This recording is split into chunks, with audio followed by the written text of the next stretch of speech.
and online. As we head into the new fall season, there are a number of upcoming events that I wanted to briefly address today.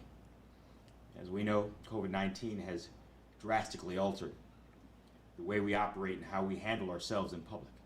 I stood here months ago to announce the cancellation of a number of summer events, including all of our major parades and large events that attract crowds in a generally shared location. We know the consequences of gathering in large crowds amid COVID-19. Over the past 6 months, we have also learned safer and more creative ways to host events. We have learned how to restructure, redesign, and reimagine so that we can have some sense of normalcy as we navigate through COVID-19. With that said, let me highlight a number of upcoming events that have been in question, beginning with Halloween. Earlier this week, the CDC issued guidelines on Halloween and trick-or-treating, and the CDC placed it in a high-risk category if done in the traditional sense. We certainly take heed, and we encourage our families in Aurora to do the same. With that said, here in Aurora, we will allow trick-or-treating this year. But we must do so in a very focused and safe way, and we need the entire community to help in this endeavor. This will be a Halloween like we've never seen before. Now, the decision to participate is solely up to individual families, and I encourage everyone to make the best decision for your current situation. The city issues the following changes and guidelines. First, trick-or-treating hours will change this year. In the past, the official hours were designated in 2.5-hour increment or window from 4:30 p.m. to 7 p.m. In order to offer a wider window and lessen the need for everyone to trick-or-treat at the same time, we're extending trick-or-treating hours by an additional 90 minutes from 3 p.m. to 7 p.m. As I stated, we hope that this will spread out the number of trick-or-treaters and young people out at the same time, all trick-or-treating together. Much like every other daily routine during this time, wearing face masks and social distancing at all times will be required, but we must do more. Now, this message goes directly out to the trick-or-treaters. Stay home if you're sick or showing any signs of illness, period. Wear a face mask covering both your mouth and your nose, even under or over your Halloween masks. Only trick-or-treat with people that you live with. Remain 6 feet apart from people not in your household. Don't gather at groups at any point. And if someone is at a house getting candy, wait until they're finished before you approach. Hand sanitize frequently while out, especially during key times, like before eating or after coughing or sneezing. All right, this message is for the parents and guardians. We need you even more this year. We need more from you this year. Again, keep children home if they are sick or showing any signs of illness.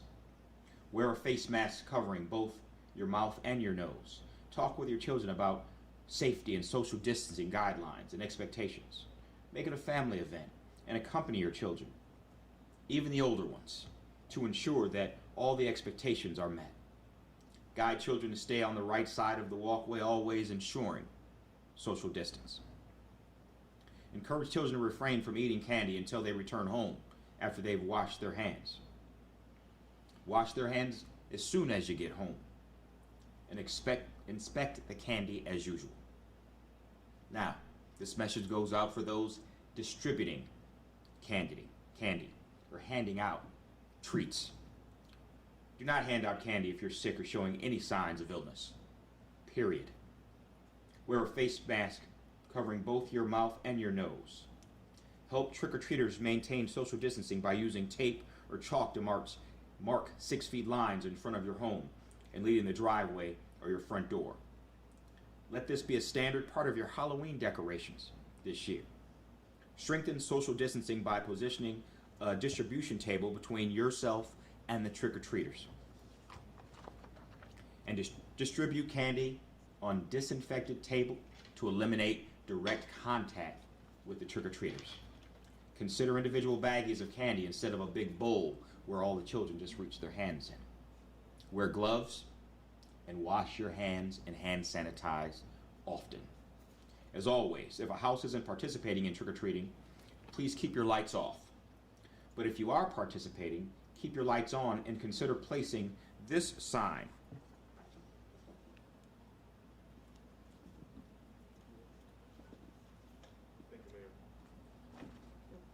in a visible place. It's the national sign that shows your house is safe and fun.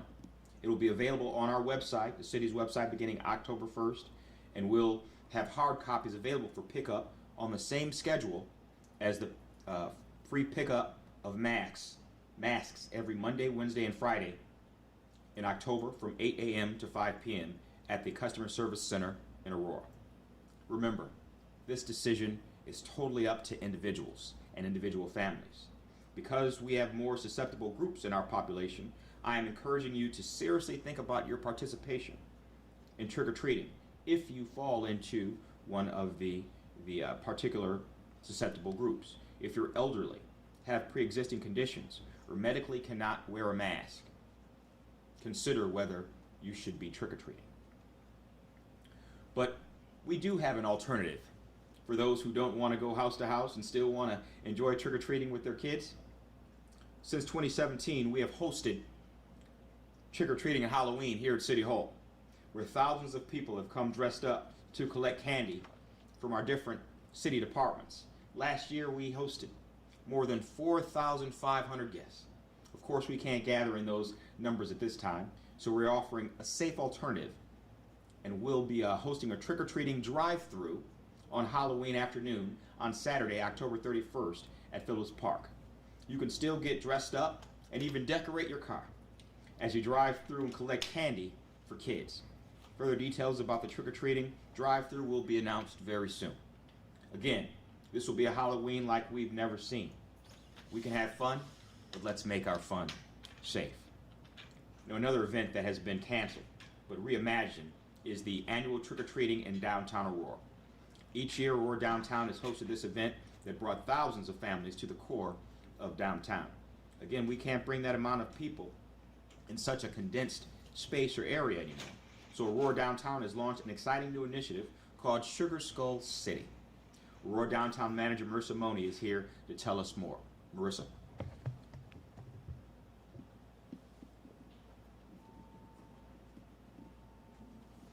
Thank you, Mayor Irvin.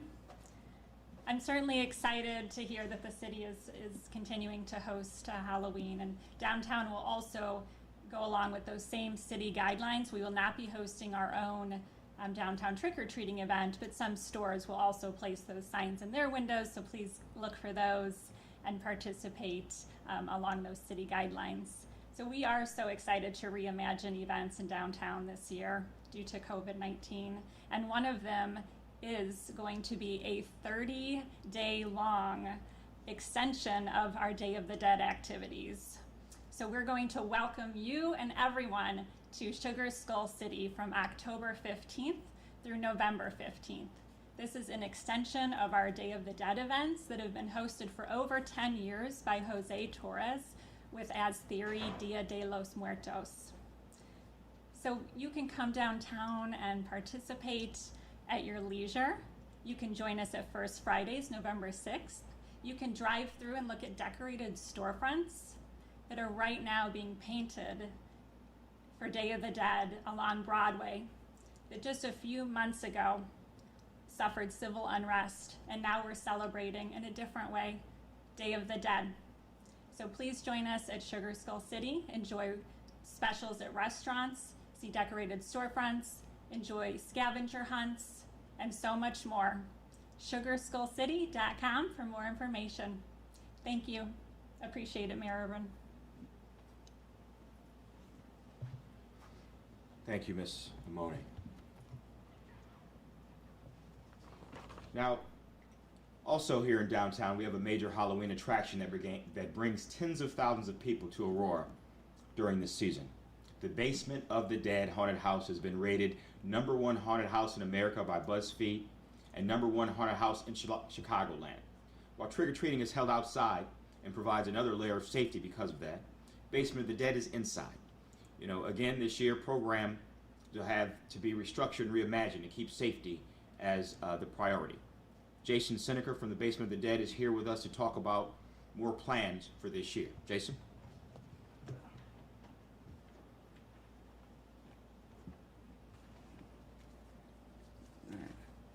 Thank you, Mayor, for having us down here in the city of Aurora. Thank you very much.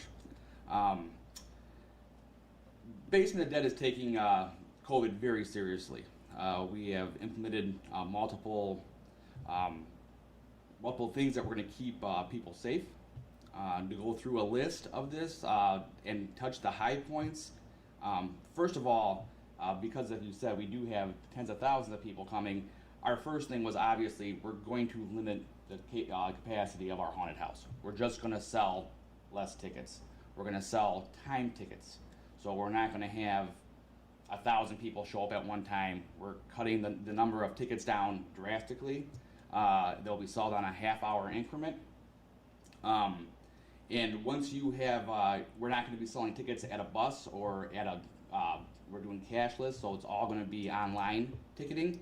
When you come down, you're gonna have your ticket in your hand, your ticket, and then there's going to be touchless scanning too. So you basically just put it underneath the scanner, and the ticket will be read.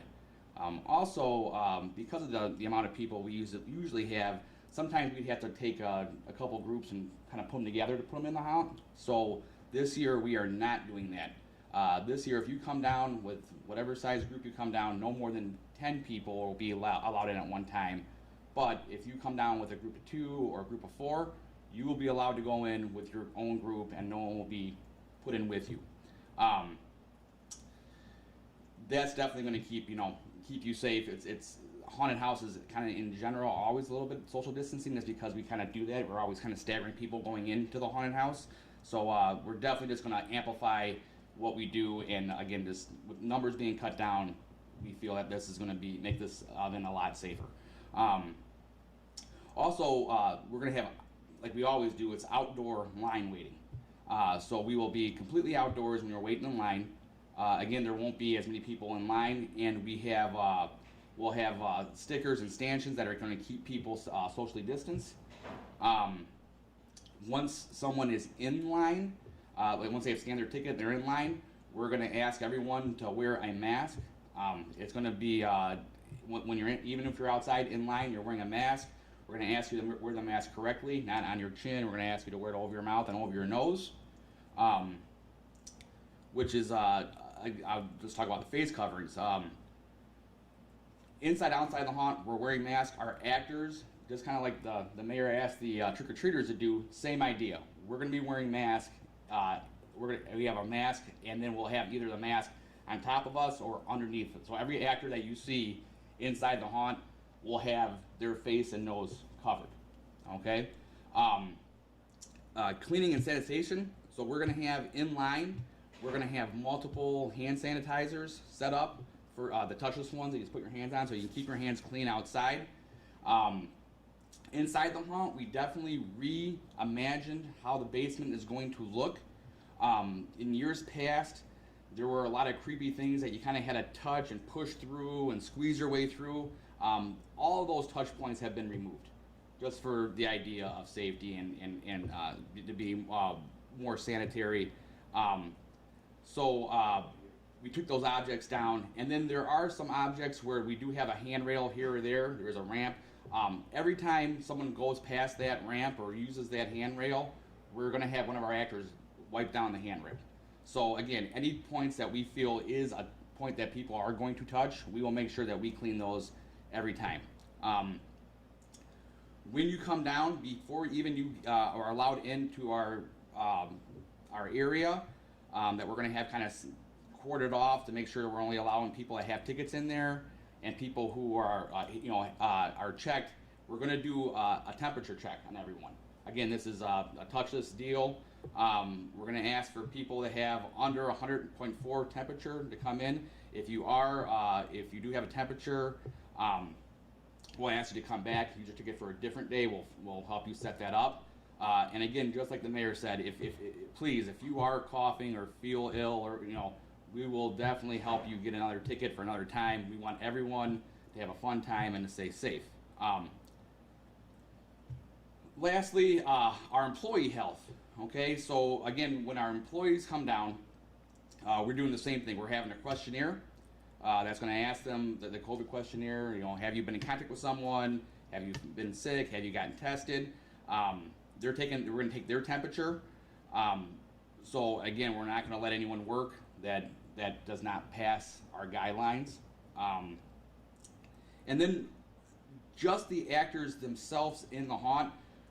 The basement has been kind of an over-the-top, in-your-face type event. This year we have taken multiple days and time to try to retrain our actors to still be this creepy character, but to also keep your distance. All right, so we're not going to be kind of in your face like we usually are. We're going to be a little bit back. It's still going to be a creepy event. I've always said that what I love about the Basement of the Dead is even if there were no actors in it and you went down in there, it would be one of the scariest places you've probably ever been in. So these actors now are really just a cherry on the top. They're going to give you a good scare, but they're also not going to scare you by being right in your face. Okay. And then we also just this is a new event that we're going to add for the basement, and something that we have not done before is on Wednesday nights we are going to have what we call a night of isolation. So what we're going to do is we're going to take pretty much all the actors out of the haunted house. There's going to be staff at strategic places, just like emergency exits, things where we're going to keep, that we need to keep people safe if something happens.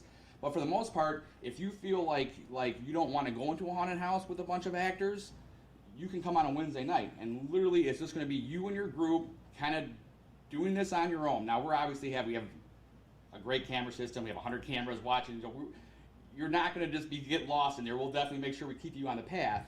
But this is an opportunity for you. So again, if you don't want to encounter actors or anything like that, this is your moment to really take your time, and you can explore the basement kind of with just you and your group. So this is a unique event, and I think it's actually going to be a lot of fun for people to do this. So, and again, Mayor, thank you very much.